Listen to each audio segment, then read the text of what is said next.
যে করে আমি ডানা কাটা পরে, আমি ডানা কাটা পরে, আমি ডানা কাটা পরে, আমি ডানা কাটা পরে। অল্প সময়ের ক্যারিয়ারে বিস্তর হইচই ফেলে দেওয়া বিতর্কিত নায়িকা শামসুন নাহার স্মৃতি ওরফে পরীমনি। ক্যারিয়ারের শুরু থেকে অভিনয়ের আলোচনার চেয়ে বেশি সমালোচনা এসেছেন তিনি। বড় পর্দায় অভিষেকের আগেই 23টি সিনেমার চুক্তি হয়ে প্রথম আলোচনায় আসেন ঢাকাই সিনেমার এই নায়িকা।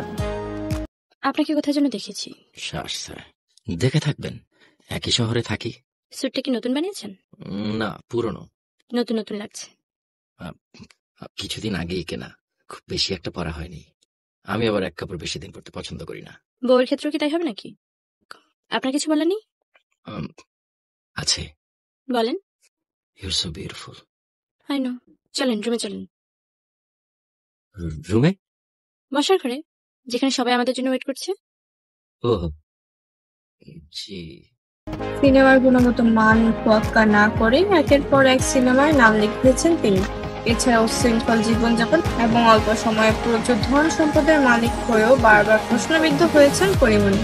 ক্যারিয়ারের পরতে পরতে সমালোচনার মালা গাঁথা পরীমনির। অভিনেতা অভিনেত্রীদের নামের সঙ্গে বিভিন্ন তকমা যুক্ত হয়, কিন্তু ঢাকায় সিনেমার এই নায়িকা বলতে গেলে বিতর্কের রানী হয়ে উঠেছে।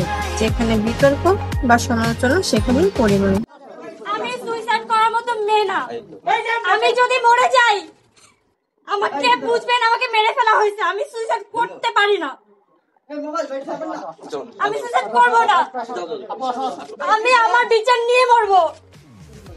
আমার সাথে অন্যায় করা হয়েছে। প্রেম, বাগদান, ভাঙন, নতুন প্রেম, বিয়ে এসব নিয়ে বারবার সংবাদের শিরোনামে এসেছেন পরীমনি। বারবার তিনি মন ভাসিয়েছেন প্রেমের জোয়ারে। প্রেমিকদের নিয়ে প্রকাশ্যে এসেছেন, এমনকি তাদের রোমান্স নজর কেড়েছে ভক্তদের। আবার সম্পর্ক ভাঙতেও সময় নেননি তিনি। সর্বশেষ 2021 সালের 17 অক্টোবর অভিনেতা শরীফুল রাজকে বিয়ে করে ফের আলোচনায় আসে পরী। কয়েক মাস পর 2022 সালের 10 জানুয়ারি নিজের গর্ভাবস্থার খবর গণমাধ্যমকে জানান পরীমনি। গর্ভাবস্থার খবর জানানোর আগ পর্যন্ত শরীফুল রাজের সাথে তার বিয়ের বিষয়টি তারা গোপনে রাখেন। পরে 22 জানুয়ারি তারা পুনরায় বিয়ের আনুষ্ঠানিকতা সম্পন্ন করেন। কবুল করিলাম।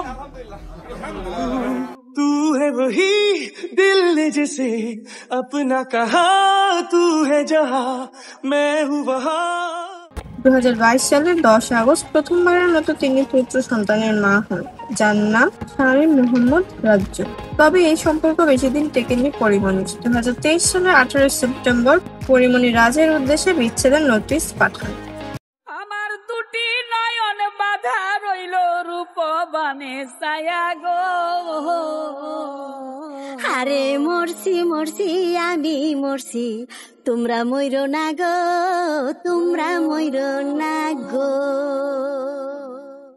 তবে মা হওয়ার পর পরীমনির মধ্যেও দেখা গেছে পরিবর্তন। ছেলেকে নিয়েই বেশিরভাগ সময়ে মেতে থাকেন পরীমনি। পরীমনির এমন পরিবর্তনের প্রশংসাও করছে তার ভক্তরা। ক্যারিয়ারের সফল হোক বা না হোক, সন্তানের মা হিসেবে তিনি সফল। আমার বাচ্চান, বড় হয়ে যখন তুমি এটা দেখবে তখন বুঝবে গলায় আটকে থাকা কান্না গিলে গিলে মা তোমাকে বলেছিল, এই সেই আনন্দের দিন যেদিন তুমি আমার বুকে এলে। ছোট্ট দুটো হাত ধরে কি মনে হচ্ছিল জানো? পরি সত্যিকারের দুটো ডানা পেল। কি আনন্দ, কি আনন্দ। কর্মজীবনের চাইতে ব্যক্তিগত জীবনে পরীমনি অত্যাধিক আলোচিত হলেও কর্মজীবনে তিনি নিজের সাফল্যের উচ্চ শিখরে পৌঁছেছেন। পরীমনি বিভিন্ন জাতীয় পুরস্কারে বিজয়ী ও মনোনীত হয়েছে। এছাড়াও তিনি 2020 সালে ফোর্বস এশিয়ার 100 জন সেলিব্রিটিদের তালিকাতেও অন্তর্ভুক্ত ছিলেন।